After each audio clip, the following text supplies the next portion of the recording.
between Gen X. Gen X is 65 to 80. Yes, 65 to 80. Okay. So how many X's? Okay. Yeah, 1965. And then Boomers. Yeah. Boomers. Okay. And the last one is Veterans, but we're not going to take it anyway. And then also, just to get a framework for these guys, how many people come out of a manufacturing environment? How many out of an office environment? And I heard there was some hospitality here as well. So there was a question asked that I think might be relevant is, are millennials different in different environments? So we'll get into that as well. And also, as we continue to get started, Gen Y.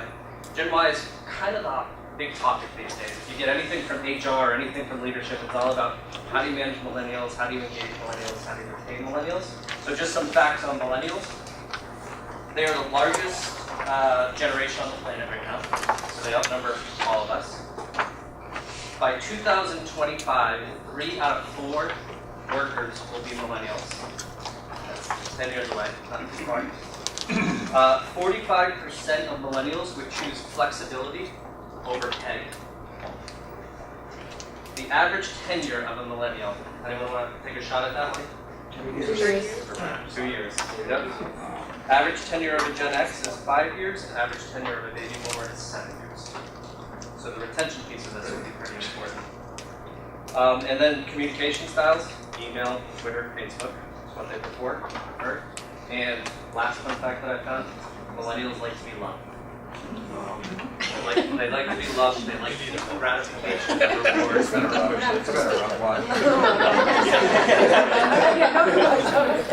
So we'll get to announcing our panelists in just 1 second here, but before we get started, everyone's here for a reason, and we want to make this more about you than it is just about the millennials. So is there any things that you're hoping to get out of it, just to let the panelists get their questions geared towards those answers? Anything in particular that you're hoping to learn? How to get them to kind of understand the attendance piece and punching in and having the same work ethic as somebody that's in a little bit older. Okay, all right. That's going to be a challenge. What else? Go ahead. I mean, I would echo the work ethic, but also loyalty aspect. My company, we tend to hire younger people because, frankly, it's cheaper. You train them, that's not so bad, but then they leave. And it'd be nice to actually keep people on to then have them not just trained, but to develop and become more in the management or senior management eventually.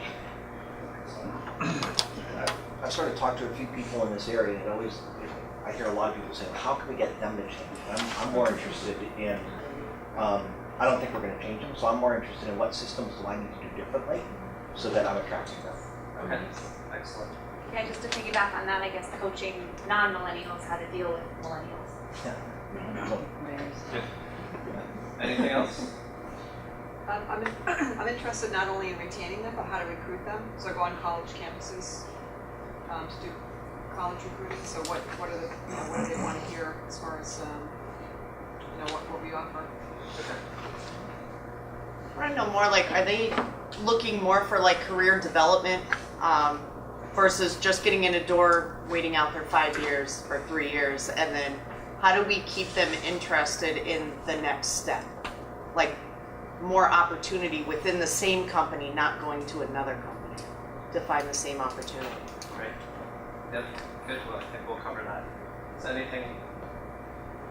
So shameless plug, I was thrown into this last minute. I have no compensation, I purely work on tips. So if you feel like you're getting a tip at the end. They're not required. They're appreciated. We can all give you a hug, you like to hug.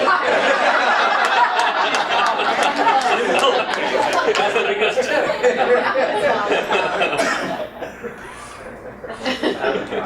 Okay. I would. Yeah. That's the next presentation is on harassment.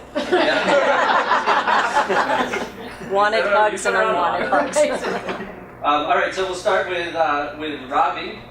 Ravi has 30 years of experience in building business in Asia and the United States. Ravi is one of the founding partners of Clear Vision Alliance, an organization that supports business leaders and C-suite executives make informed strategic decisions to remain relevant and stay ahead of the curve. Clear Vision Alliance hosts workshops, one-to-one and group coaching, and full business coaching focused on 3 main categories: leadership transformation, employee development, and strategic planning and implementation. Next, we have Julene. Julene joined Dale Carnegie King in 2004 as a sales representative and became a trainer in 2005. In her role as a trainer, she focuses on facilitating specialized programs to clients based on their expectations and develops those programs from start to finish. She instructs Dale Carnegie skills for success and high-impact presentation courses, as well as all seminars administered by the franchise. In 2010, she was named one of the top trainers in North America. She recently completed a certification to be Certified Employee Engagement Specialist, conducted by Bob Kelleher from the Employee Engagement Group. In her spare time. She's are you a professional opera singer? I was, but now it's her hobby. Yes, so we'll call her out at the end. Yes. And we have Brendan Davis. Brendan's tenure with the Davis Companies has included all facets of staffing, from recruiting to sales to national office expansion to senior leadership responsibility. Brendan's focus has propelled Davis to the forefront in talent acquisition industry, resulting in Davis being a 6-time Inc. 500 5000 America's fastest growing private company. His leadership has helped Davis acquire numerous awards, including Boston Business Journal and Atlanta Business Chronicle's Best Places to Work, as well as several family business awards.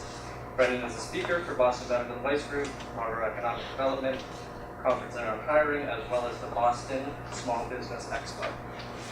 He is a panelist at local high schools and trade schools and graduated with a BA in sociology from UNH. Welcome. Thank you. Thanks. So we'll start off with the first question for the panelists, and we're going to start with Julene on this one. Sure. So the first question is, what is the best way to recruit Gen Y? This is going to be a 2-part question. And then, what are the reasons Gen Y would want to work for your organization? And I'll reframe that of how do companies get Gen Y to want to work. Okay. Well, this is a multifaceted answer. I think the first thing, in order to attract Gen Y, is to understand what is the message that your company is putting out into the world today. So what's going to attract Gen Y? What's going to be something that they look at? Now, number one of the things they want when they're going to work for your company is, how am I going to move up quickly? Okay, so they want to know about, is there a career path?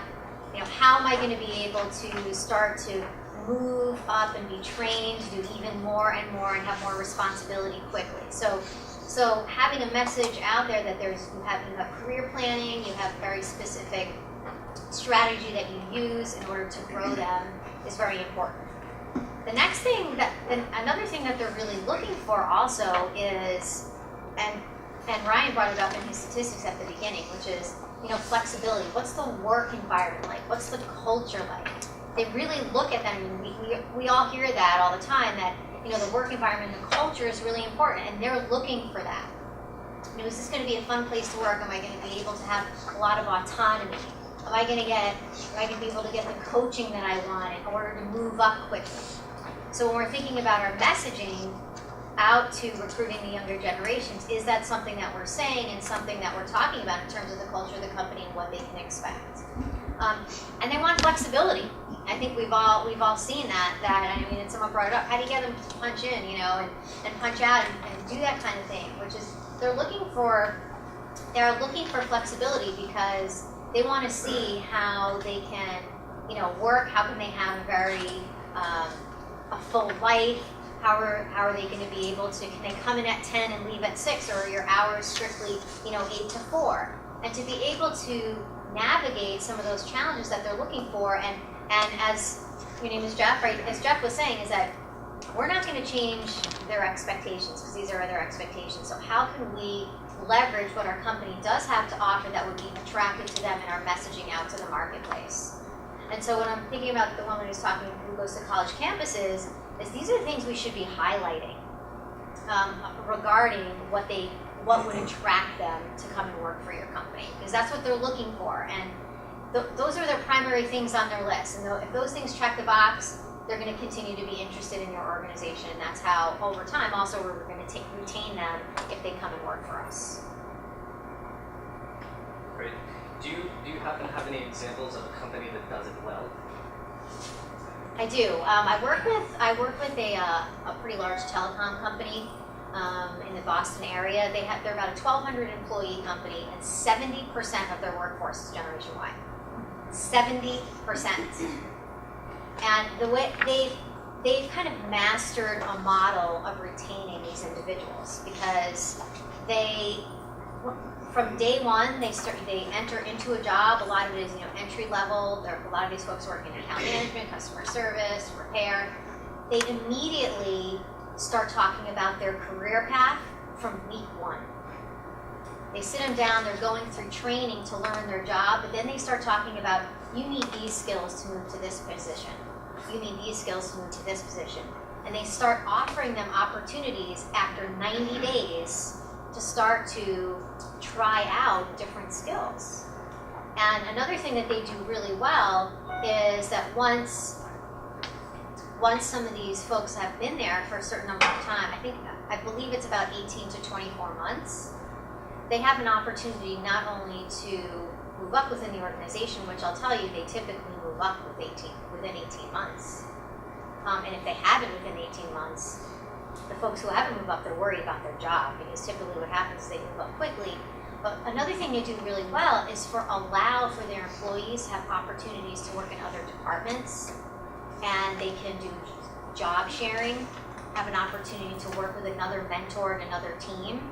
So that way they can have a lot of exposure to a lot that's going on within the organization. I'll tell you that this company, they're very fast growing, and their retention rate for Gen Y is 55%, which is really high for this generation. And so they've really mastered a process that allows for them to retain.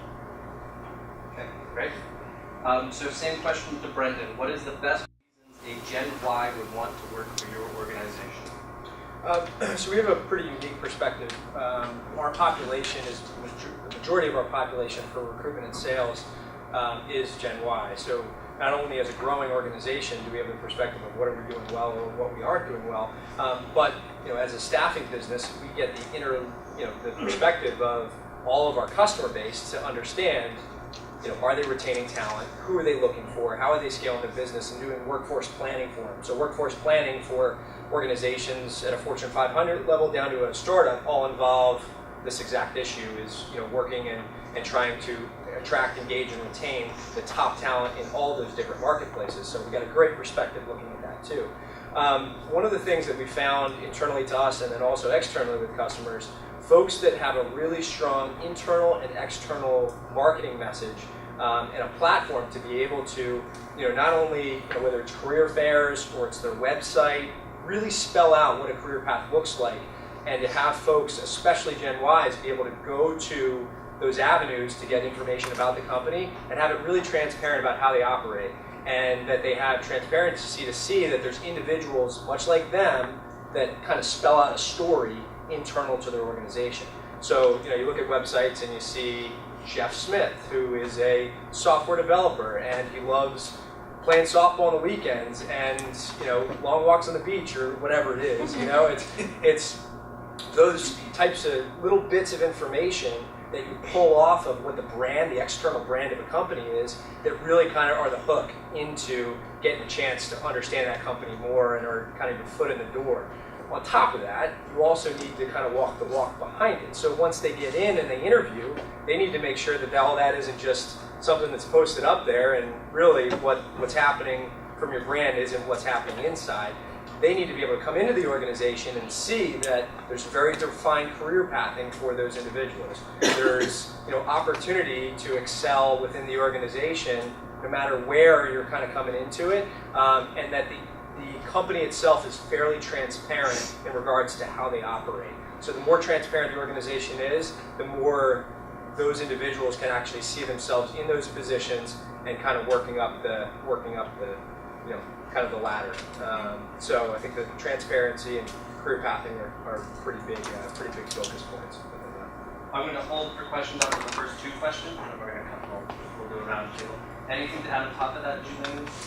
No, I would say that's exactly right. So that, you know, the marketing message and also the transparency, like the company that I talked about, you know, that's something, again, like within the first, you know, onset of hiring, that transparency about the career path is really important to explain, so that way the Gen Yers see what their expectations are and they see that it's not just hearsay.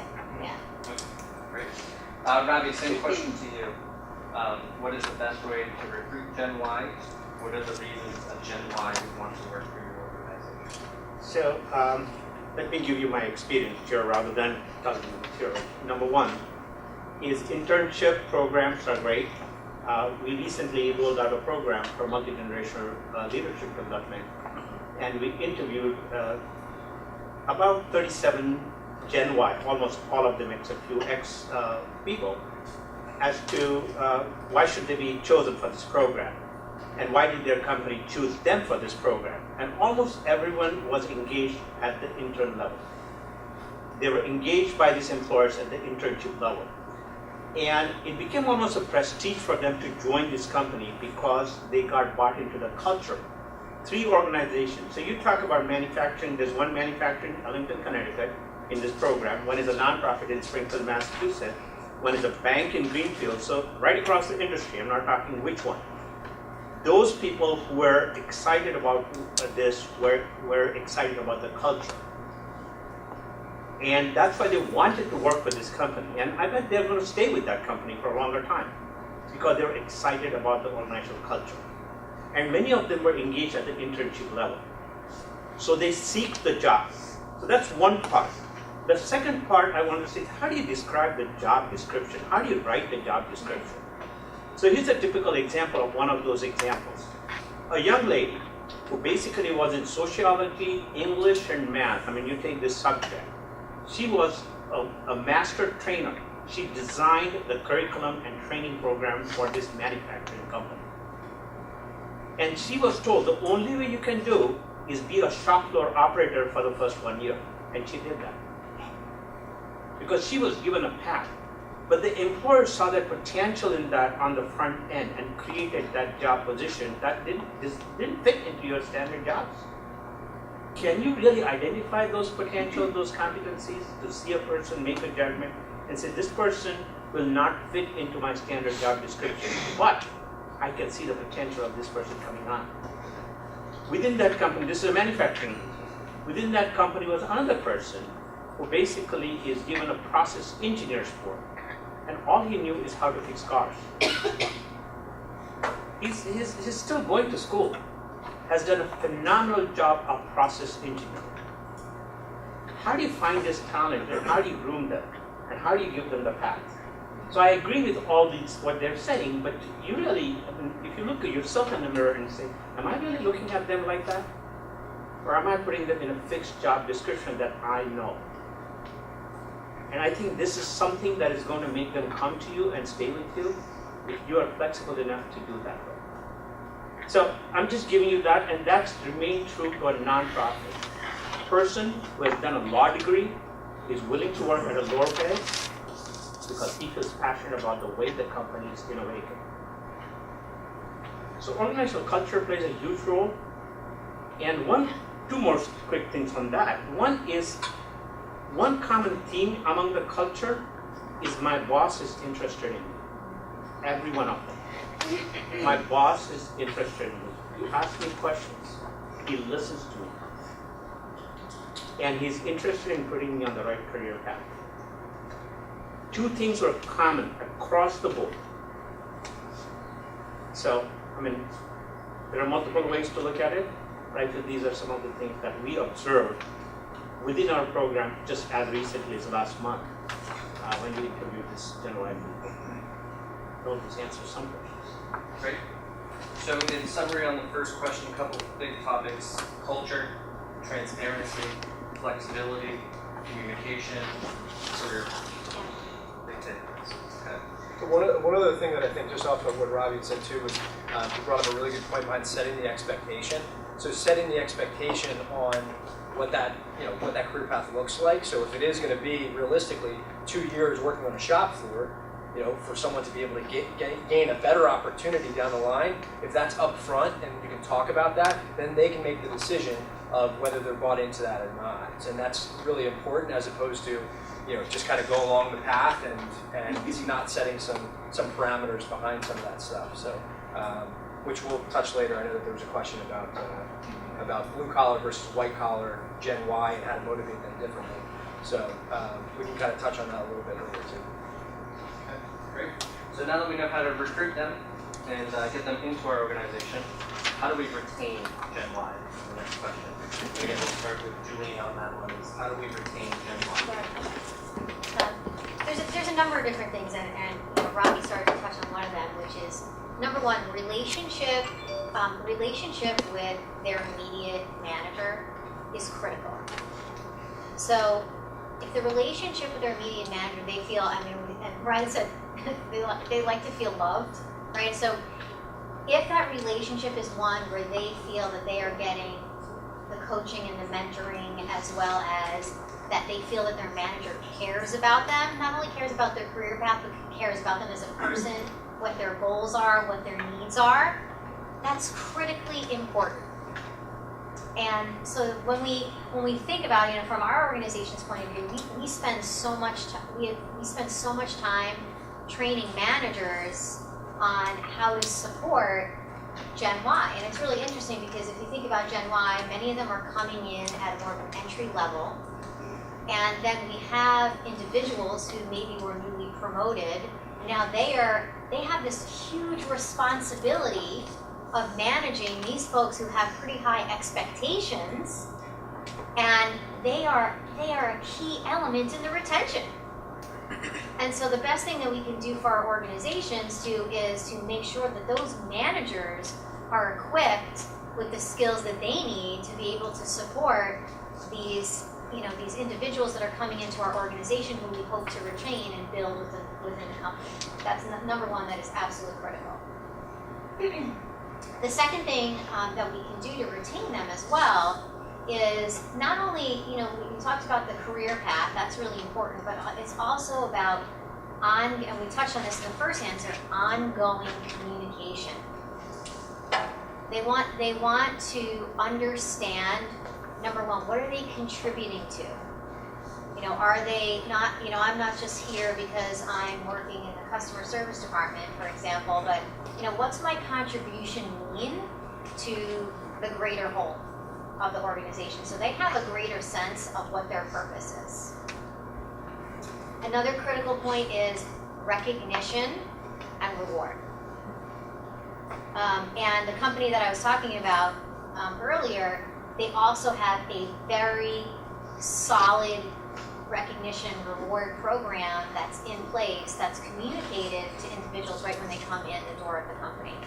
And being really communicative and transparent about how they would, what's their eligibility for more formal recognition within the work environment so they're recognized, but also going back to the manager, do they have the type of relationship so they understand what Brendan's needs are, because they want to feel loved, right? Gen Y. So how much recognition is going to make Brendan feel really good about the job that he's doing? And to understand that about their employees, so that way they can follow through on it so they feel valued, and in turn they want to, if they feel valued, they want to do more, they feel like they want to, we talked about loyalty, someone was asking about loyalty, there's more loyalty there, because they feel like they're recognized.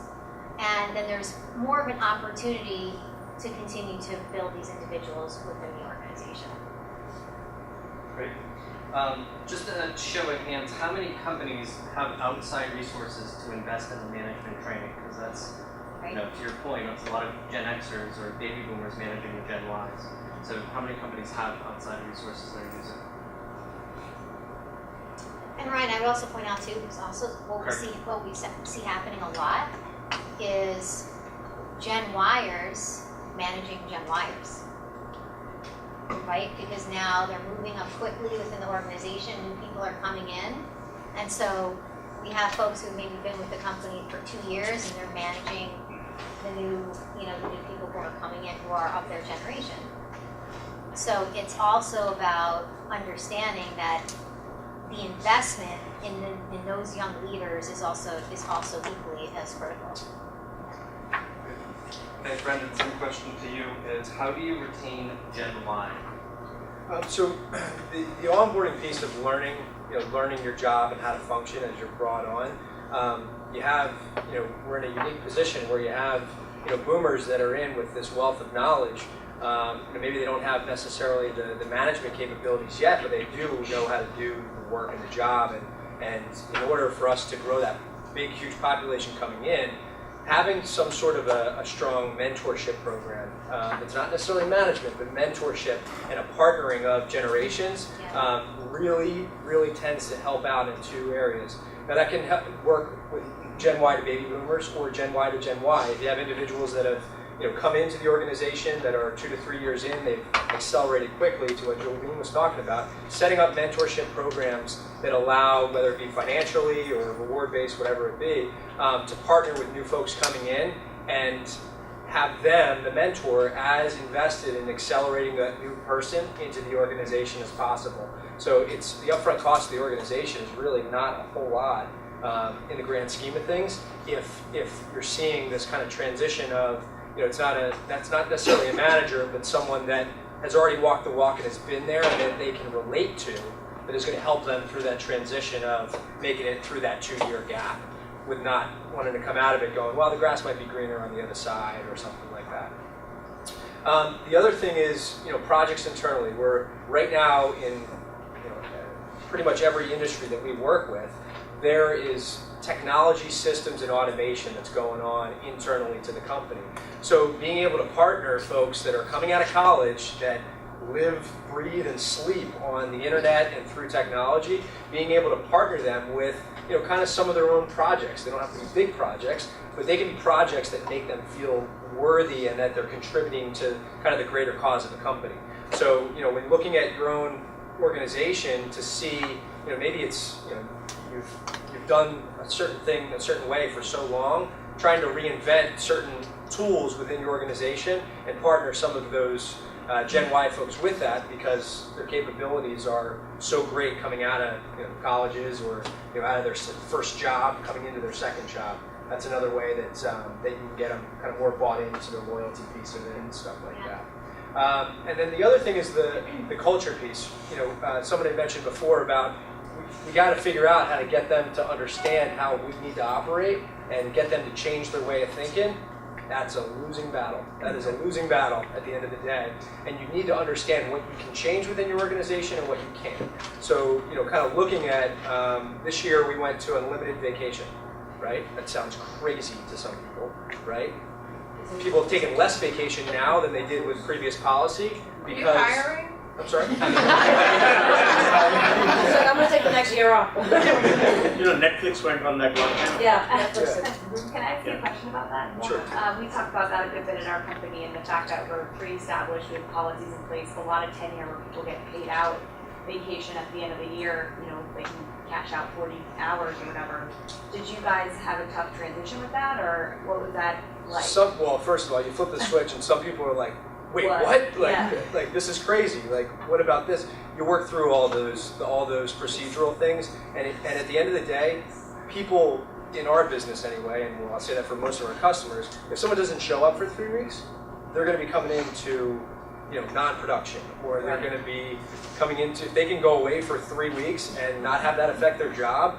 I want to understand what industry that's in, and I'll probably shift in there at some point. So, not to like debate that a little bit, but going into that same concept that I know HubSpot adopted, and the kind of contrary to that is that people then don't take vacation, and then they don't necessarily have that work-life balance, or they're kind of competing to see who takes the least amount of vacation. Sure. Have you seen any of that? So I think one of the things is if you have disconnected managers, right, that don't understand their employees or are managing at an arm's length, then you're going to have burnout. If you know that someone's working hard, there's great recognition put in place, and you can send out a model to say, you know what, there's going to be times where coming out of college and you're in your wedding phase where you have 10 weddings a summer.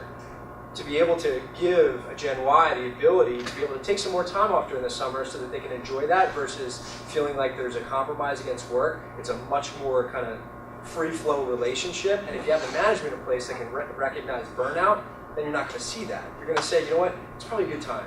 Go take an extra 2 days off to go, kind of get your wits about you, take a break, unplug from the business, so that you're being able to retain these people long term. So I guess to your question, you really need to make sure that your management is trained and plugged in to be able to recognize stress in that individual. So that's another thing about the culture, is being able to kind of look at your organization and go, what can I change within my organization from a flex work schedule to, maybe it's even internal committees, a corporate cultural officer where it's folks that are new to the company that can pride themselves on maintaining that fun culture.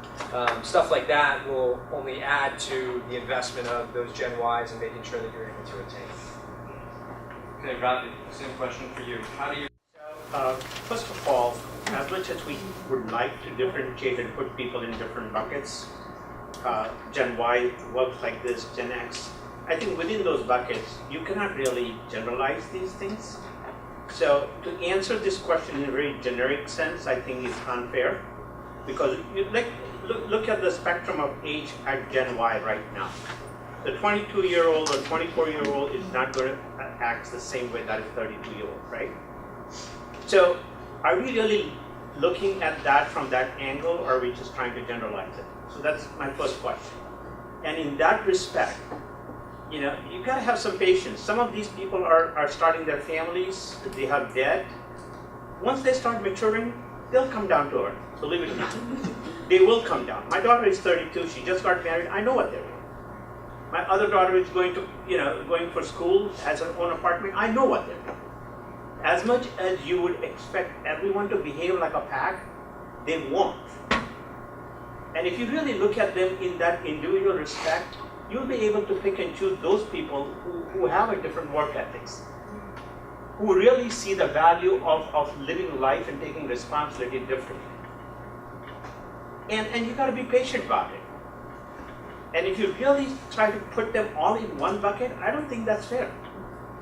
Because if you're looking at 96 person born in 1996 and born in 80, they're two different people. Ask Brendan, he has bills to pay, right, Brendan? Yeah. As much as you would like to be loved, I mean, you would like to take indefinite vacation, he's got to show up to work. So, to generalize this in this manner, first of all, I disagree. So choose the person. So it goes back to recruiting. What is the person, who is the person you're recruiting? And if you're sending somebody to the college to recruit, have you put the right face in front of those people? My daughter from Carnegie was sent to Carnegie to recruit, and she was asked to choose the people that she felt will fit the company profile and will stay with the company with the way she knows the company. So it's important to start a process at the recruiting level to start with, and then see which is the profile that fits your organization, and not just put them in a common bucket. And if you do that, there's a possibility of retaining them for a longer period because they have responsibility. There's a study done politically that almost all the school-going kids, doesn't matter what generation, including recent generation, are liberal in their views until they go to 30s, then they have family responsibility, and then they move to the right. They become more conservative. Why? How's that different than Gen Y? It's across the generations. So if you really show patience, some of them will stay. And that's my view. And then the rest of it, they all say I agree with. So you gotta work towards it. And give them the career path, and some of them are going to leave. But one thing that I just want to say from our generation, loyalty, redefine loyalty. And somebody says that, how can I retain them? And you translate that as a loyalty. For them, if I stay with you for 5 years and give you my best, that's loyalty. As compared to I'm going to stay with you for 15 years. There's a difference. Now, at the end of 5 years, if you can engage them enough for another 5 years, that's their loyalty. So just to define loyalty in terms of 15 years or 10 years, the way we define in our time, it's just not going to happen.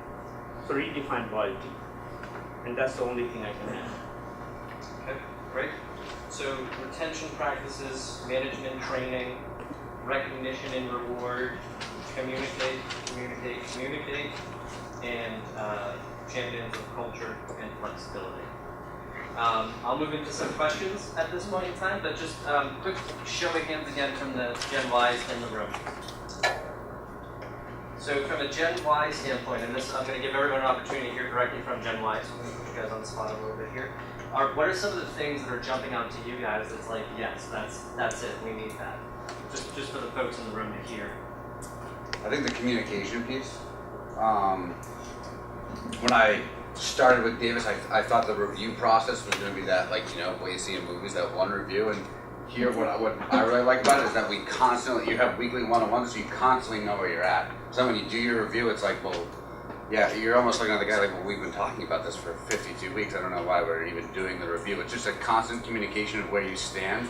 I think that's been huge, and flexibility. I think those are the big things, at least from my perspective, and managers that look at you and they say, you got to go home, like you've worked 80 hours in 6 days, you got to go home, like you go be with your family, and they kick you out. I think those people, to your question about do people abuse the policy, that's what we had. I think for people to be like, take a break, but you also had the flexibility where if you wanted to travel to Europe for 3 weeks, your team had your back. So I think that just that ability and give and take was key.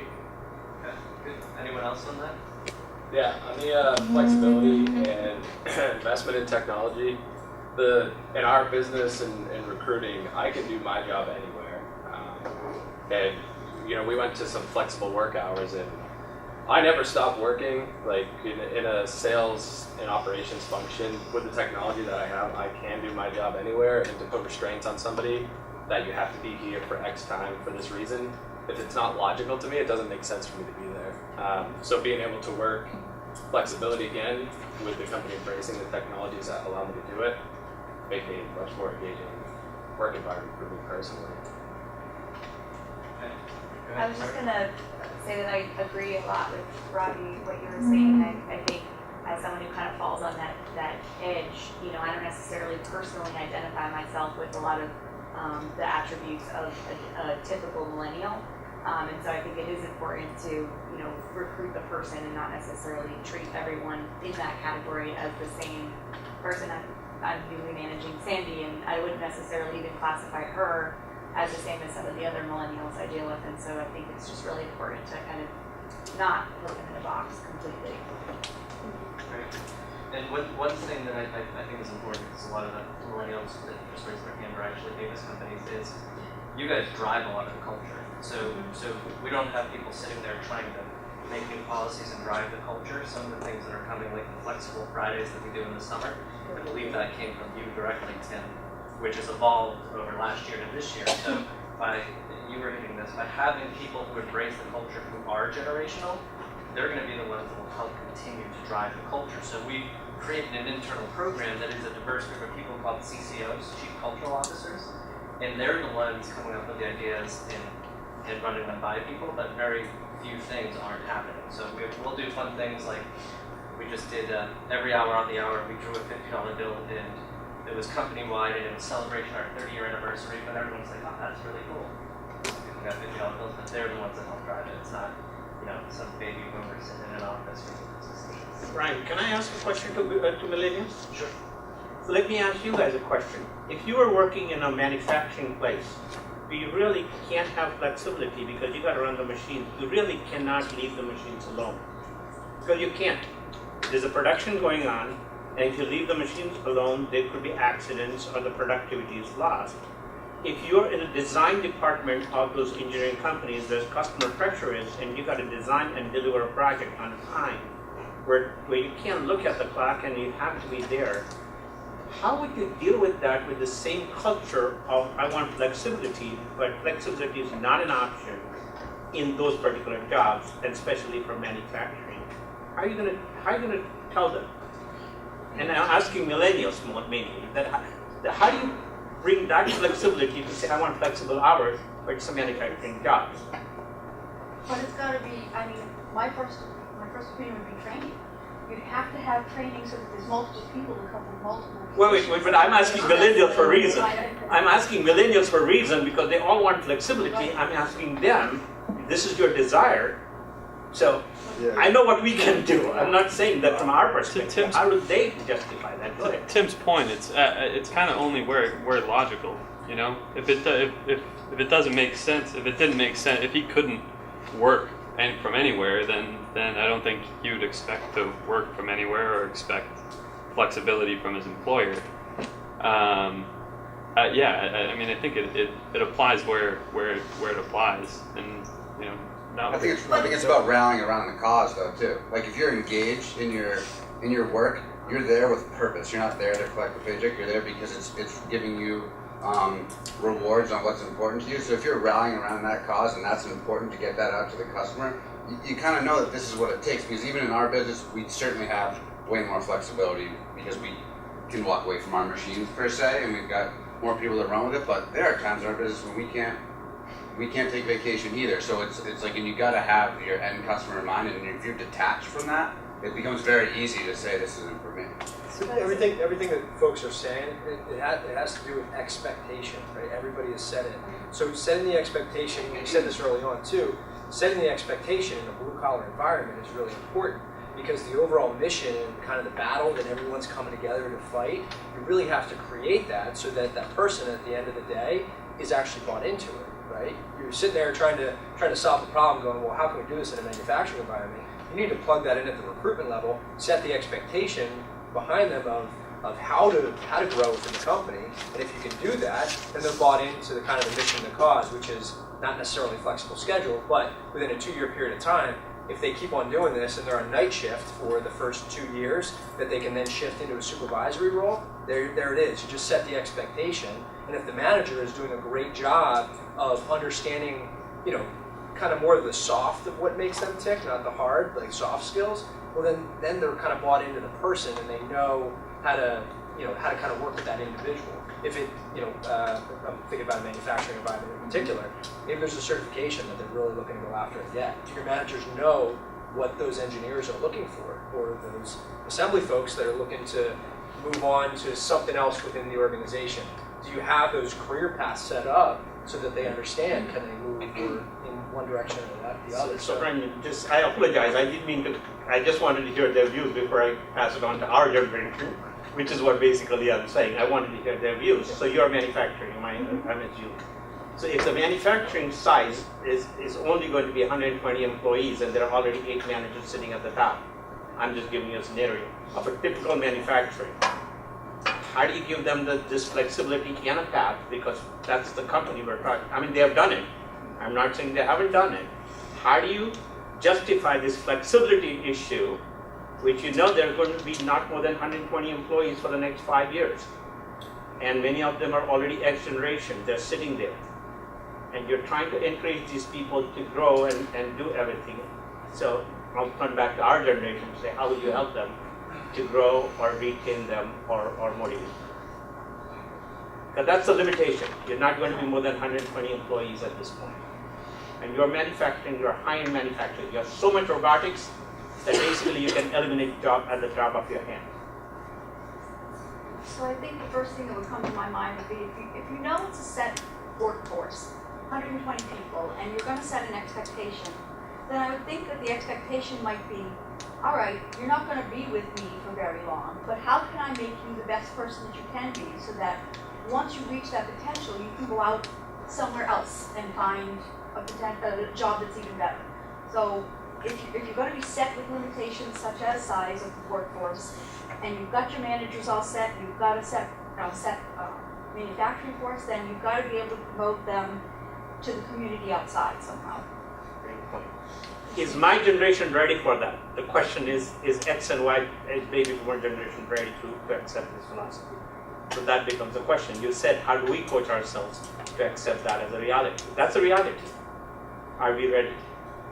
And that's the reality that you'll have to bring back to your management teams and talk to them and say, are we ready? That's exactly what. I mean, your views are right. I mean, I'm just trying to say, are we ready? And what are the funnel systems behind that too? Sorry. Like if you look at if you look at just one other point. If you look at the tenure of folks, you're talking about how that shifts down to tenure at a company. If you look at that and go, okay, well, if it's going to be 2 years and you maximize that, what's your onboarding process? So let's get the feeder system in place that's going to give us more of a pipeline of folks so that we can afford to lose if that's coming down the way anyway. So even looking at your onboarding system as well as a way that you can battle some of the tenure, decreasing over time. But are those jobs a lot less attractive for millennials? So the manufacturing job, the restaurant jobs, QSR industry, where there's not a lot of that flexibility because you're in direct contact with the guest. I look at the millennials, the jobs that you guys are in now, and there's a lot of flexibility in this type of atmosphere and environment, if you will. But are those manufacturing jobs or QSR industry jobs, are those attractive? But that's the question when you said, what my major question was, are the expectations of the white collar and the blue collar millennials the same? I don't know that they are. I mean, they may be in some ways, but the reality of it is, what are the blue collars going to be able to, how are they going to be able to make themselves attractive or gain some of this feel-goodness that they want to have by being limited in their positions? So that's a great question, Roddy. You spend a fair amount of time in manufacturing. Why don't you deal with that one? Well, Not with a question. I can ask counter. I'm a coach, so I ask counter question. He doesn't want me to ask counter question. That's the problem he has. It's a limitation. Yeah, but fundamentally, is there really so I'm not asking a question, I'm giving answers, sorry. Is there really a fine line now between blue collar and white collar? Is that there's already a gray line there? Because a lot of blue collar jobs are technology oriented, many of them require some specialized skills that they didn't exist before. So there's this fine gray line now between blue collar and the white collar in some ways. Of course, there are some jobs that are clean blue collars and there are some jobs that are clean white collar. I can understand that. So the question is, can you make those jobs attractive? And my business partner, she's sitting in this line, and she would talk to it more passionately than I will, honestly, is because her son is going for trade school, excited, energized. And we don't sell trade school as an option a lot of times as parents. It's kind of our fault. Because everyone said, you gotta go to college. College for what? You wanna take a major in what? If you interview half the people, I took major in history, that's perfectly fine. What's your career path? I took a major in so-and-so, what's your career path? So funnily, if we as parents push people to go to college without giving them career paths, and now we're setting high expectations from them. So the funny thing is, if you really start making them step back and give them the realities of life and guide them through, and Lynn, you can talk about it for a minute or two, please, about how your son is finding it more exciting to do a trade school. Yeah, I mean, he had the option of what type of high school he wanted to go to based on where we live. And he is not someone to be lectured to. That's just going to bore the hell out of him. He's a hands-on learner. And, so I said, go to the orientations for both and make the decision. And, he was a kid that already knew where his passion was, luckily for us. He kind of knows. He loves technology, he loves computers, he loves all that. So he went to the orientations and he liked what he heard there. He does have his path kind of written out for him. But it's interesting because his friends, and that was the other piece, my friends aren't going to this school, but his friends are now, they're kind of lost in this world of what do I want to be when I grow up? And they don't have that path, and they've been guided in a way sometimes. There's misconceptions. Manufacturing has changed. I'm probably speaking to the choir here with some of you. I'm not sure of all the different businesses, but they don't realize how things have shifted, and they're getting guided in certain ways that don't necessarily make sense. So it's about education, quite honestly. It's truly about educating not only the youth, but also the parents, and what are those types of career paths. So when you're talking about these companies, what is that message? We talked about it earlier. You talked about the message that you're sending out there, whether through your website, through the community, what's the involvement. Those are important things to look at. did you have something else? So it becomes difficult when you work, well, our company doesn't necessarily have a clear career path for crossing that barrier between the manufacturing floor and the other side of the business. So when we're recruiting people now, we're beginning to find a lack of people, lack of available candidates that are interested in this manufacturing, come in here, 7 to 3 and do your job with the widgets that you've got, and then you can go home. We're having a little bit more difficult time recruiting that kind of candidate because more and more people want to be able to possibly start on the manufacturing floor and then work their way up and through. And if there isn't a real clear career path, well ingrained, then we're running short on the candidates that we're looking for. And the time that they stay with the company is shorter and shorter then. So you invest all kinds of time in training them and you get them going and suddenly, boom, they're gone like that. But I think to Brendan's point on that is you gotta understand that.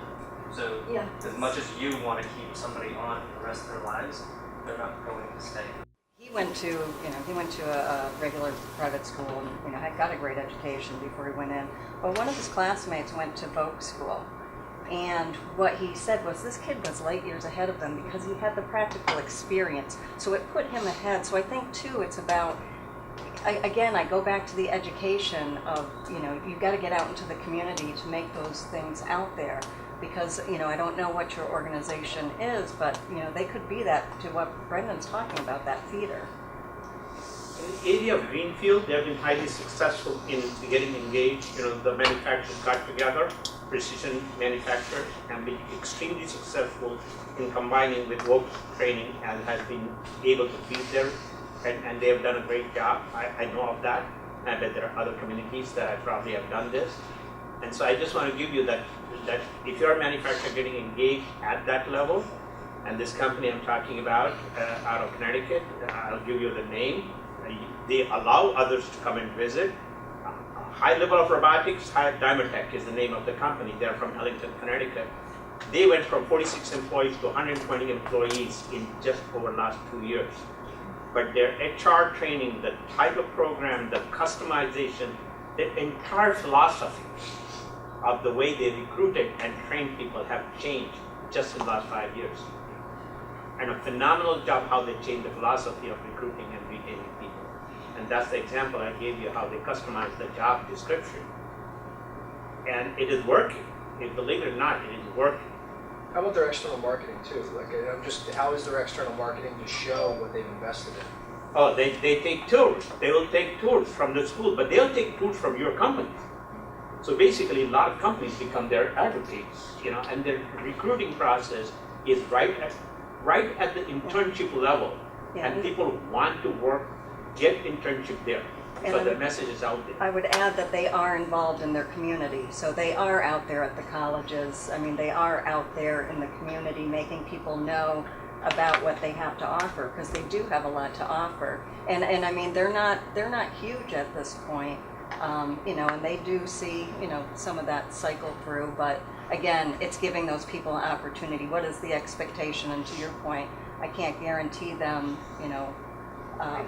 so it's lifetime employability instead of lifetime employment. But I think a lot of companies right now are at that crossroads where we're very used to, as we cross over into this millennial generation, there's that tension and that pull between the way it was and the way it is.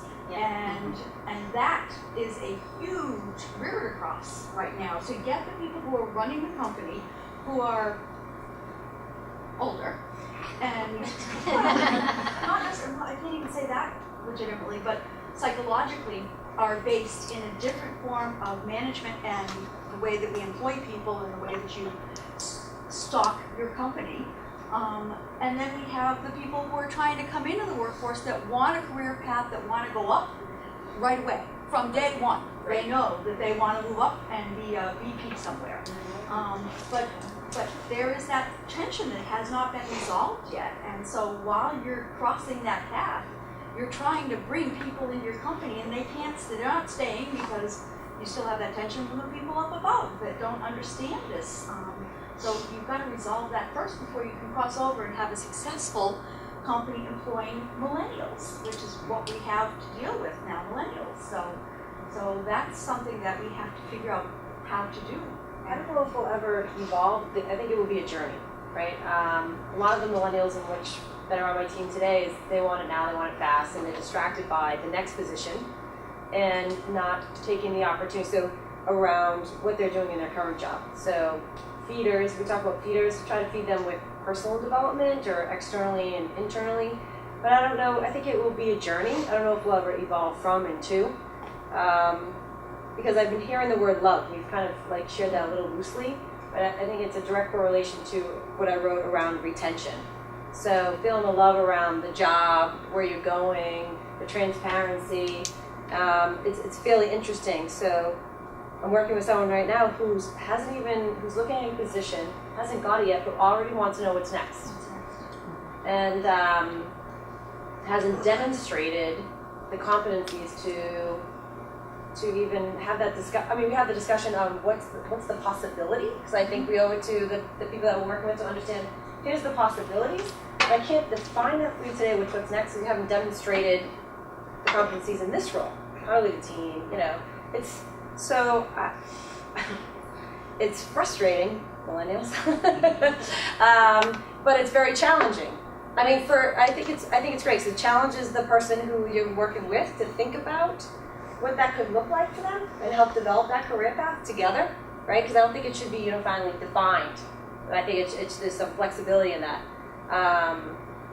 But what I have been working with is all this retention I love, but the constructive criticism around personal development, they don't want to do. So let's, I think So Tyler wants, I know, you've been wanting to say something for like an hour. Great from a millennial, right? Yeah.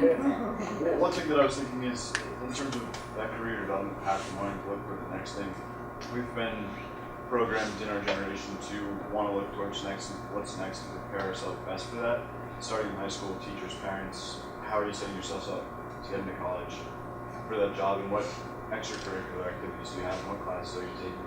So you're thinking about that all the time, and then in college you're thinking about what internships do I have, what extra jobs do I have, what sports am I playing, things like that, so that way you're in your career, you get there, but then once you're in your career you're thinking, okay, what can I take on while I'm here in this current role to set myself up for what's next? So it's figuring out ways to kind of take the little things of what you're doing on a daily basis and plug it into where you can be. And it can be tough in a manufacturing environment where someone just needs to stay in that role and keep making that product for a long period of time. So you're looking for almost a different kind of person who's less focused on getting to the next step and more focused on the pride in their work. So finding someone who's going to take joy when they see that product be made successfully, go out the door successfully. So that comes to that whole love thing. Yeah, it goes almost from... Well, the contribution part, right? So what are you contributing to? What is your contribution, not in that moment, but your overall contribution? Well, I think it's also an element of loving what you're doing. So Yeah, we're yeah. not necessarily a generation of people that are okay with settling into something if you're not feeling the love there. So I think, certainly from I don't know, I can speak for my parents, both had great careers, but if you were to ask them now, would they have wished they had tried something different? Absolutely. Or done something different? Definitely. And so when you find yourself in a role maybe after 2 or 3 years and you're not like, this is my dream job or passion, you're not going to settle for it. You're going to keep trying different things until you maybe land in the right spot. And I think it sometimes can be misperceived maybe as wanting the next thing, but really just trying to navigate what's going to be the best fit for you too. And Tyler makes, I think, a fantastic point, which refers back to not everyone shares the same attributes. So as you're recruiting, if you're trying to find this Y generation that wants the next thing, you're going to constantly turn them over. But to his point, if you find this Y, you might keep them 2 or 3 more years longer because they love what they're doing. They're not looking for the next big thing. So it's really defining the attributes of what you're looking for way up front in the recruiting process. In the framework, I think we talk what you're talking about, and in terms of the tenure of these employees, you're talking about what's a success to a millennial in a career path, right? It's getting to the next job. Are there successes that have to do with personal goals internally to their lives that we can redirect the focus to? So you get folks coming out, they have loans to pay off, they have new cars, they have houses, they have a wedding ring, whatever it is. what are the personal goals that are much shorter term, that have a direct correlation with them doing their jobs on a day-to-day basis, the hours they work, the contracts they get signed, the deals they close, what a manufacturing floor, being able to focus in on a project, and if we can land this project, there's a bonus structure in place that can kind of redirect the success focus, not on the next position, but on some personal goals. It does two things. It allows the manager of that individual to be able to be invested in someone's life. It allows the person, that Gen Y, to be able to actually think about, what are their personal goals outside of work, and it makes the connection between professional and personal goals. So, it's not this 2-year outlook to get to the next position. It's, if I do my job right now and I do it well, I'm going to achieve something that is, a personal goal to myself. So, that's something that I think, is important too, is set the framework behind what is a success to a millennial. How many people are actually asking that question to them? What are your goals outside of work? Those sort of things, which could be as important as, a new position. So there was one more question. I'm going to take one question from the field, and then we're going to go back to the panelists. You had a question back there? Sure. With a flexible environment, which I do work in a flexible environment, there is less actual face-to-face interaction with the people on my team. And so I guess my question is more how to deal with, I've heard a lot about relationship with your direct manager and how to kind of make that relationship work remotely. Julie, I'm going to give this one to you, and then we're Yeah, going to sure. check back with questions. Well, and I can speak personally. I feel Carnegie, that's the kind of environment that we work in. And I think that the frequency of communication is critical. Even though, by show of hands, does anybody else work with a workforce that's remote? You have remote teams? Oh, no? Okay, some people. Okay, so I think it's about setting up, especially with your direct manager, having a very specific communication strategy. Because what happens, I've seen this happen not within my own organization, but I've seen happen within organizations, is that the communication gets lost because of the lack of frequency and assumption that a remote team member knows something that they don't know. And so if you're having a remote team, or you're having team members that are not working within your office every day, setting very specific parameters around what that relationship looks like. I can speak personally, is that I might not see my direct boss for a month. But we have one time a week that we formally speak, but otherwise, I'm talking to him throughout the week, and we're having that ongoing dialogue. But it's a matter of setting up a strategy where you know that those individuals on your team are going to be in the know about what's happening and being really transparent about what that looks like, and also on the part of the manager, adhering to that and making that a non-negotiable with that individual. And in turn, as the individual, making that a non-negotiable with your manager, even if they are really busy, ensuring that that's something that you express as a need, and that is something within the culture of the organization that is primary. So I think that's critically important. Good. So we're going to move into the last question, which is going to be a two-part question. Here. Okay. How do you best lead Gen Y, and what motivates Gen Y? And Robert, you want this one? So again, we cannot create a formula for it. Look at where they stand. So let's look at this and divide any generation into 3 different groups. Those who are ambitious, driven, those you would consider are content, even though they may not feel content, but they're content with the routine type of jobs, and those who are lower spectrum of that desirability is, will live one day at a time. So there are 3 different groups in any generation. I don't care which generation. Those who are on the higher end, the rules haven't changed. Have you challenged them? Have you challenged them to own something and deliver something? If they don't give them any promotion. But I guarantee you they'll do better than anybody else that you've ever seen, because they're really smart. So if you really challenge the top echelon of that age group and you want to motivate them, challenge them. challenge them to deliver something tangible in a very tough assignment, and they'll deliver it. And those are your stars. But at the same time, you talked about work ethics. Set the boundaries right on the front end, and they will obey it if you let them know what those are. And I'll give you from personal experience that this is what we're doing. We're borrowing the old textbook, okay?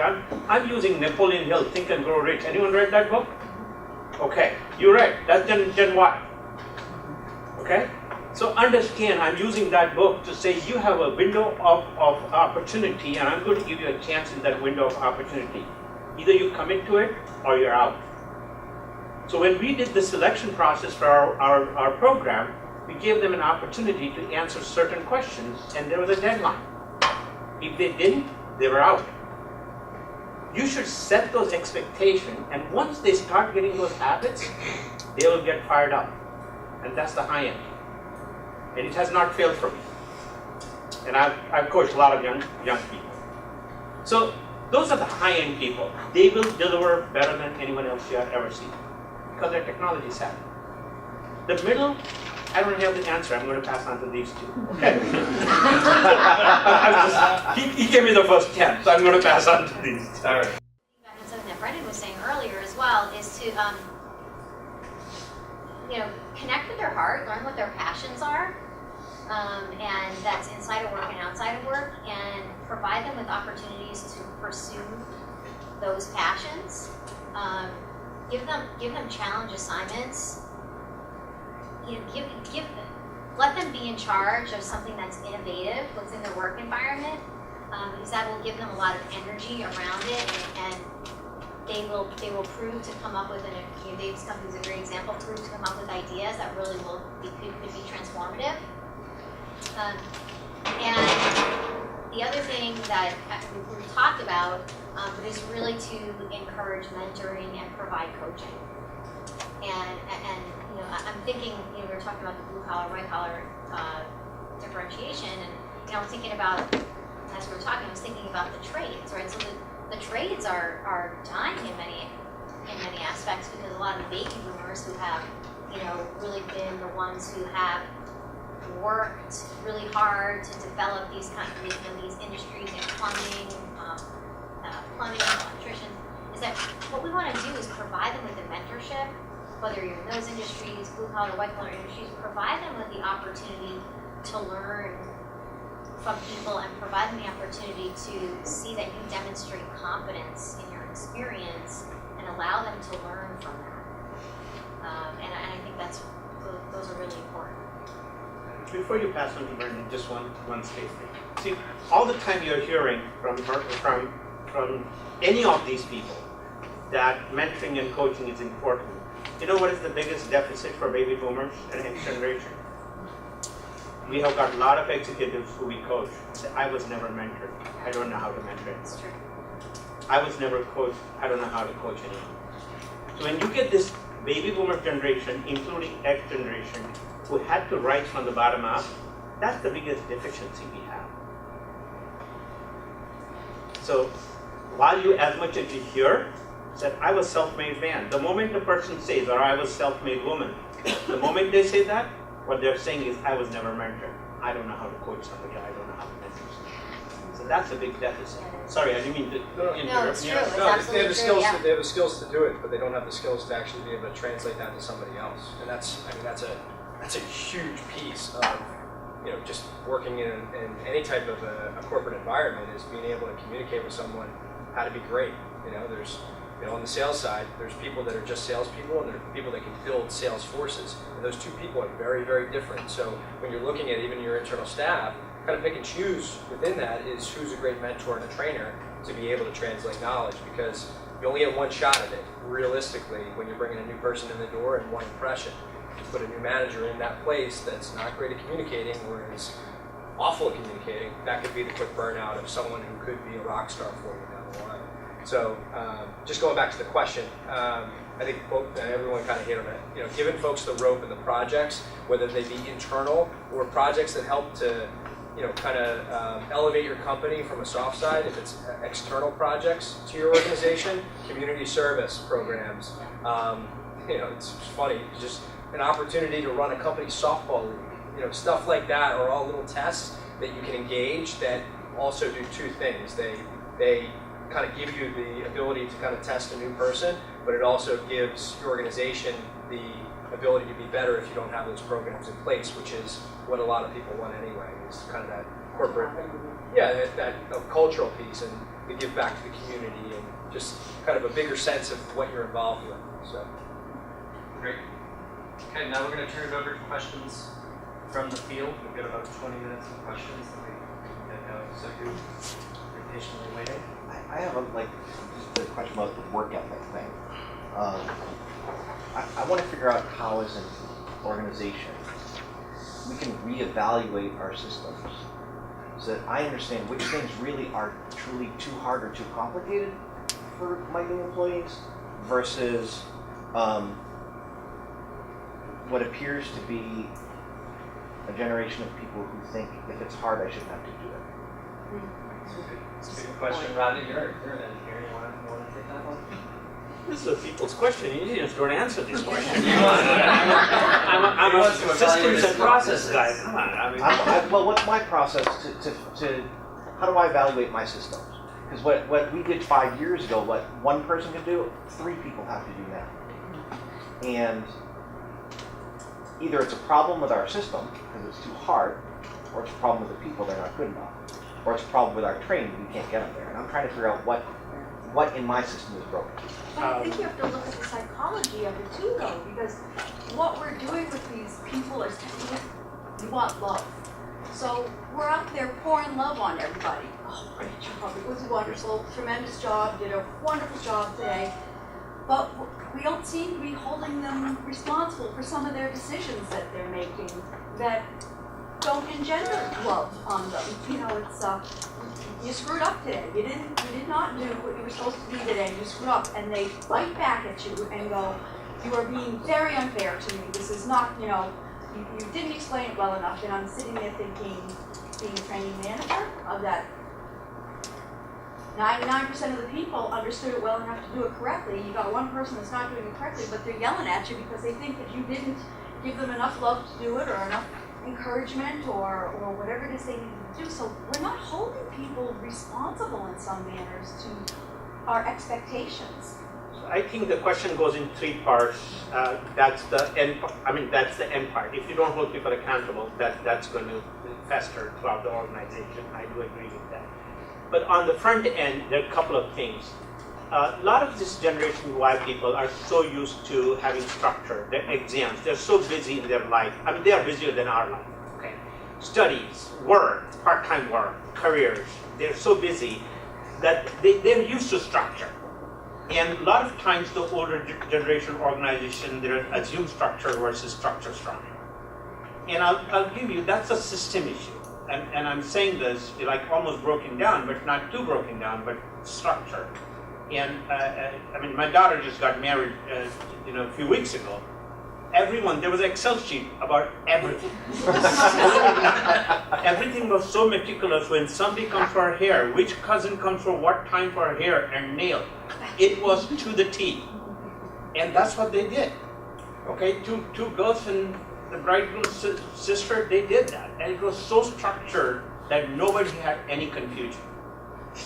Okay, it was that perfect. And I'll tell you, I was impressed because I didn't do anything.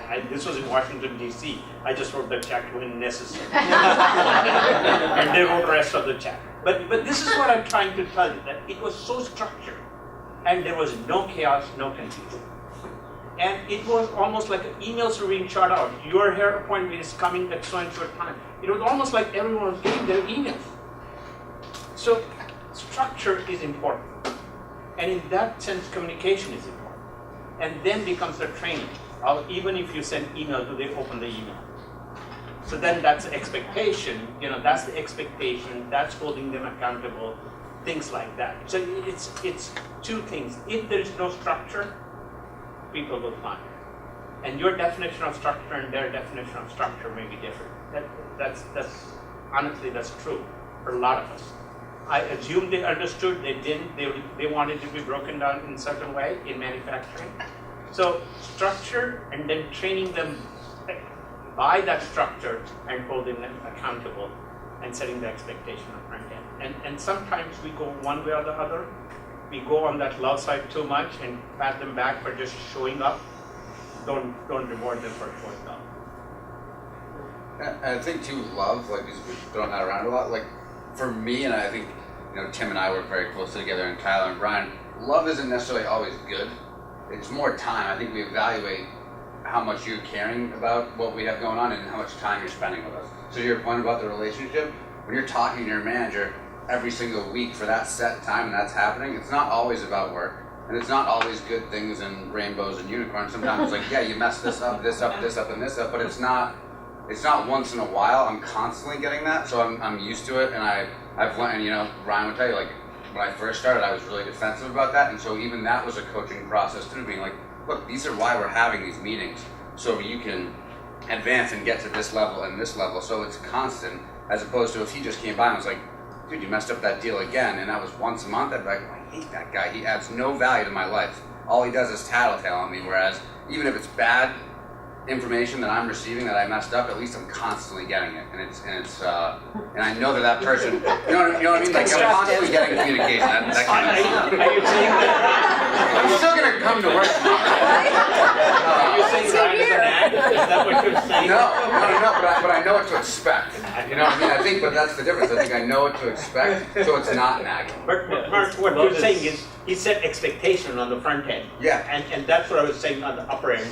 The expectations were set, and the high performers would want that and want to be communicated. Go ahead, sorry. Yeah, I was just agreeing with Mark that it's important not to misconstrue love with, giving everybody a pat on the back and everyone gets a trophy. Yeah. I think the better word would be interest. It would be interest in their success. And it's frustrating when your manager actually can't make the meeting that week because they're on vacation. Like, oh man, I enjoy that time. Yeah, that's what I know. That's what I know. I'm making another step forward, right? I know, right? It's all in. But it's an investment. It's an investment of time and interest, and I think that's more so. So I work for IBM in Littleton, about 30 minutes from here. We have one of the largest software labs in the U.S. for IBM. So a couple quick things. You guys are talking a lot about mentoring and coaching. So we did a really successful speed mentoring day on St. Patrick's Day, and it was, I highly recommend that. So instead of speed dating, it's, you can talk to, a younger person for 10 minutes, and then everybody kind of rotates. So it was really successful as far as building up more mentoring relationships. We also have a climate team, and it's run by the Millennials. So I recommend that too. We meet once a week and we talk about things like fun things we can do in the lab, and we figure out if we can fund those things or how we're going to do that. So that's really successful. So a couple things that we're doing. I had a question for Julie. Okay. So this is going back in the beginning. So early on, you were profiling that one company. And something that caught my ear, you said that they had a 55% retention rate, which you said was really good. For Gen Y. For Gen Y, because that doesn't sound like that sounds low. So I guess I'm just wondering, like over what time range that is, and so I'm thinking, well, maybe we're going to take that after all. That's a good range. Is that like 55% after 2 years, or? After 2 years, yes. And for Generation Y, that's pretty significant. I know they actually, what they decided to do was to measure the retention rate, because in terms of their Generation Y employees as opposed to the rest of the organization, because such a large part of their workforce is that generation, and they wanted to see what could they do more of in terms of recruiting, hiring, and retention to improve that rate. When about 3 years ago, they started, almost 4 years ago, they really started to focus on that, because when they started, the retention rate of Generation Y before they started putting a lot of these things in place was under 15%. And you can imagine the cost that was accruing to their organization, as well as the time spent in training people. And so they wanted to measure, if we're putting some new systems and processes in place, how are we going to measure the success of that over time? And so it's proven to be significant for them. Does anybody know what the typical retention rate is for Generation Y? Can you take a guess?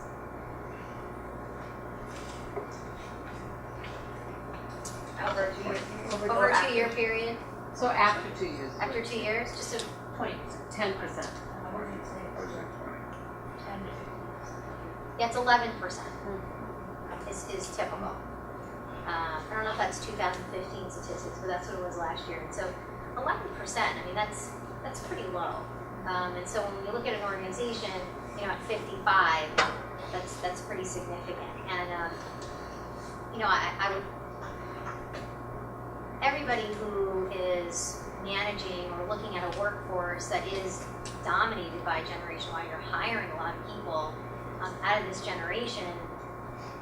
One of the suggestions I would have, and one of the things that we suggest to our customers, is to really evaluate your retention systems with this generation and see over a 2 year time period, how does that change your shift once you change your systems and the way that you're looking at things. Because Robbie was saying it's not a one size fits all process. People are different, but overall we need to be addressing what systems we have in place, so that way, because this generation is so big and so significant in terms of who's going to be moving up in our organization and who are our future leaders, we really need to evaluate how we're going to, we have these really smart, talented people. How after 2 years are they not going to move to our competitor? And we really got to evaluate that. But I don't think that doesn't start with an outside consulting company doing it and running a bunch of interviews and stuff like that. It starts out with exit interviews. If you have a heavy population of turnover, make sure you're doing great exit interviews with multiple people, not just one person in HR. Do it with multiple people, so you're getting all the perspectives. Bring roundtables together so you can understand what the common issues are starting tomorrow, so that you can actually have an impact on making some change up front, as opposed to, let's do this huge, big analysis of what our turnover issues are. It starts, every turnover that happens is a story that you can learn from and be able to change your organization for the better. Or it's a good turnover, because that person isn't good for the organization. There's only one or two ways that goes. So a couple of good points. I think you had a few things that are important for people to be able to walk out with. Those are easy things to implement, and they cost you nothing. So you've got a climate team that is helping guide the Gen Y, and then you've got this speed mentor, which it just takes time. So to your point of not investing a bunch of money. And then just one thing on what you were saying is do an exit interview before it's an exit interview. So I call them feedback tours. So I'll go on a feedback tour, and you want to sit with people and get insight and get feedback, and what are we doing, what could we be doing better, and you want to change before you're turning more people over. And with those stats, if you save 2 or 3 people, it's significant. Can I ask Patrick, Patrick, we took you to an organization in Agawam which you were impressed, right? Mm-hmm. And you're implementing some right in Davis company. Yeah. Would you say that many of them were Generation Y or young people? In Agawam, in that company, the unique culture?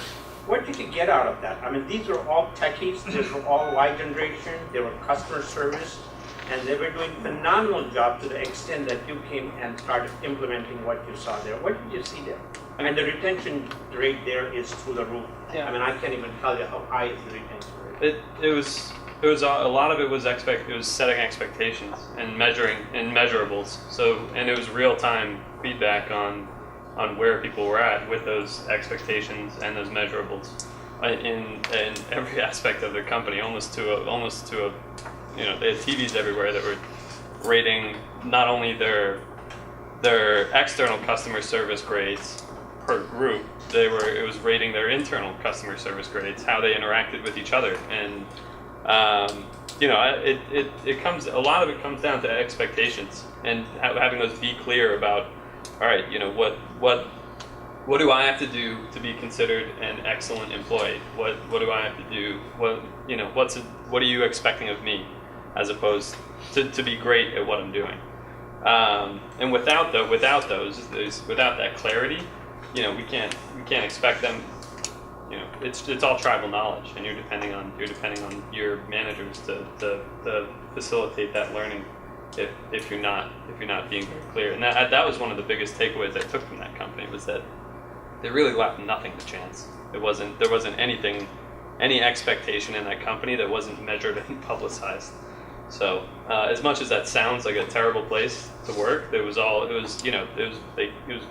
gain to everyone. They were bought into making sure that they didn't have a red day, which was a bad customer service day. So and you know, building on how many days go past between red days and green days. There was a stock exchange like NASDAQ kind of thing in the middle. Televised. Everybody's performance was right known to you, including all your employees. Right on that. How much are you slacking? How much are you not slacking? What are you doing? Everyone knew everything. And that's a backroom for farm credit union for the nationwide. Their efficiency ratio is almost perfect. Very similar to taking the applications of lean manufacturing and Six Sigma and posting the results so people can see, you know, how many defects that we have. Same concept. Yeah. One more question from the field, and I'm going to turn it back to you guys. Mine's I think it's silly, but does anyone have any issues with the younger kids' dress code? I mean, the yoga pants and the tank tops and That's a loaded question. I know. Does you have a lot of guys rolling around in yoga pants and tank tops? That's another thing.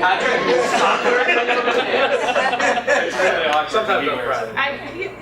Good socks. Yeah, great socks. Great socks. I mean, we tell everyone what our dress code is, but there are times that we get some employees that come into work that might not be appropriately. Can I give you an answer to that in a different way? So in Kansas City, we had a client, and this was this wonderful woman who basically was a great worker, great employee, you know, and her boss always gave her a pat on the back. And she had a behavioral issue, but not aware of it, okay? Not aware of it, including her dress sense. And it was not really pleasant to see her in that manner in that workplace, honestly. So in one particular meeting, Lynn and I were facilitating, and actually I'm the one who called her out. And she was disturbed about it because we were facilitating, her behavior was not acceptable to me. And I said, no, I mean, I'm facilitating as an external person, this is not acceptable to me. And later on, we had a conversation with her. She said, I never get feedback from my boss. Why doesn't she give me the feedback? I came from a background where I didn't know this. I didn't know what is different A from B. Why didn't my boss ever give me a feedback? And her boss was a COO. And she never gave her a feedback about it. It was always a soft way of telling her instead of one time sitting her down and saying, this is not the way. And not that everyone is going to change that way, but many will. Because many come from a background where they don't have the role models, the framework to work from. So we have had few such experience, and believe it or not, I had an employee like that, and I had to give her feedback, and a dramatic change from that point onwards. So sometimes it's it's not political conversation. It's honest. It's a parenting conversation. It's a straightforward conversation, and it has worked for us a few times. So, if I could say one thing about that, so I have two daughters that are college students and had their first summer job last summer, and they were both working in retail or in hospitality, doing hostesses. And so one of them was working for, I'll say the name, Legal Seafoods, very conservative scenario, and they loved her and she's good and energetic, but she said, okay, the 12 bracelets on your wrist have to come off. Do you know what I mean? The nose piercing, you gotta put this spacer thing in, and they laid out their guidelines really specifically and laid it out. And it was awesome, because it didn't have to come from mom, but I think they sometimes need that. You kind of think you framed it pretty well and it's clear, and it's really not. They just don't know in some cases. And so putting it out there was like great. It was perfect. Just tell me what the rules are and I'll follow. But it really had to be laid out specifically. For what you're wearing right now, this is not right. Take this one off. Blah, blah, blah. Yeah, and I think in casual environments that are business casual, which is what ours is that sometimes it's just a gray area of like, well, I look really good, I look kind of cute, but like I'm not wearing something that's actually the right material or texture or the shoes are inappropriate. And so I think it's when it's that gray area, you have to have a conversation about it. It's not comfortable, but No. you have to talk about it because once they know, like, This is really an this is uncomfortable cool, conversation. this is not cool, and they know where that line is, then they're not going to continuously do it. It's uncomfortable for them as well, I think. What does she want to be known for? A yoga teacher? What does she want to be known for based on what she's wearing, right? So what do you want to be known for? She may not, like you said, she may not even realize.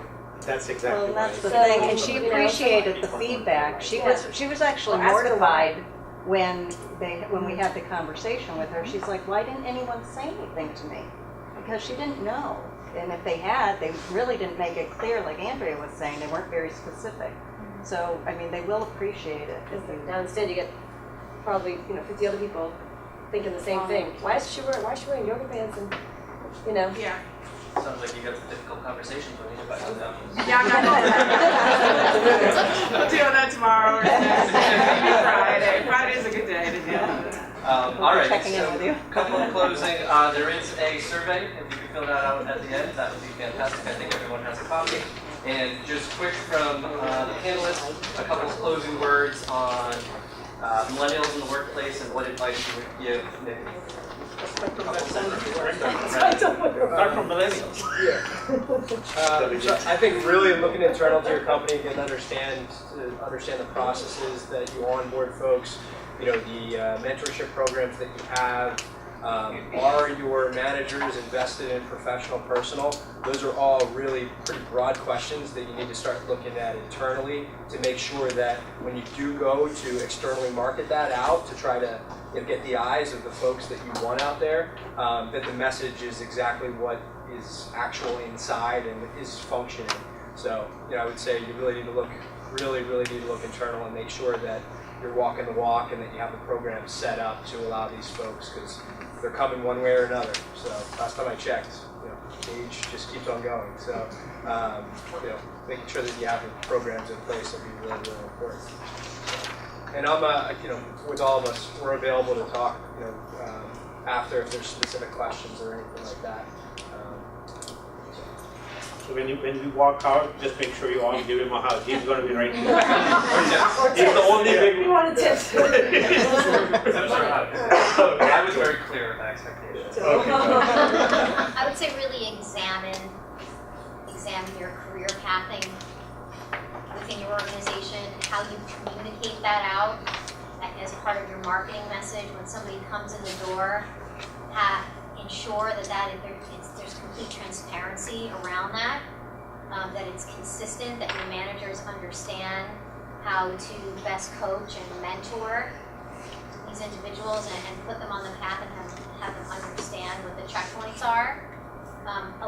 Coming along with that, partnering with that is the communication piece. Understand, piggybacking on what Brendan said, understand what their passions are, tap into that. As well as examine, going back to one of the things that Jeff was saying, examine the structures that you have in place. And are they structures and processes, and are they being effectively communicated so there's a very detailed understanding what expectations are, and then holding accountable to that. So I agree with all of them, except that only thing I would say is still don't put them in buckets of Gen Y. Treat them as individuals. If all the HR people who have done this motivational, it's not different from X and Y and everybody. It's still the same factors. They differ where they are in life. So understand that motivational are still there, same values. Just see what is important to them and try to see whether you can encourage them on that aspect to excel in that area. And challenge them. Don't hold back. Challenge them to excel, and they will deliver. I have faith in them in that sense. Especially when I have two daughters that are Y generation and they have delivered. Great. Thank you to the panelists.